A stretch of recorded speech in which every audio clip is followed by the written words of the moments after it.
ఈరోజు మనం హైపోస్పెడాస్ అని తీసుకున్నాం. హైపోస్పెడాస్ అంటే మనకి అంగానికి మూత్రనాళం ఎక్కడైతే ఓపెనింగ్ ఉంటుందో కింద దాన్ని మనం హైపోస్పెడాస్ అంటాం అనమాట.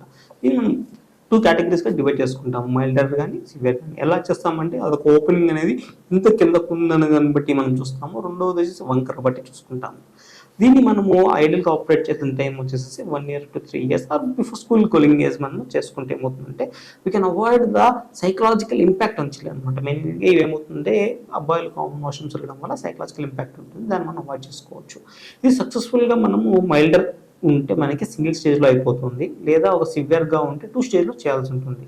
2 స్టేజ్లో చేసినప్పుడు 1 year గ్యాప్తో చేస్తామన్నమాట. ఫస్ట్ స్టేజ్లో కరెక్షన్ స్టేజ్ చేస్తాము, సెకండ్ స్టేజ్లో యూరిథ్రల్ రీకన్స్ట్రక్షన్ చేస్తాము.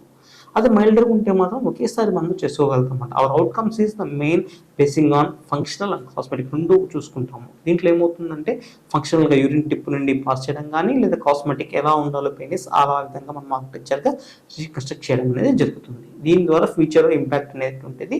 ఇది సైకలాజికల్ కానీ, ఫంక్షనల్ కానీ, ఫర్టిలిటీ ఇష్యూస్ కానీ ఏమీ లేకుండా మనము దాన్ని కరెక్ట్ చేసుకోగలుగుతాము. Okay, thank you.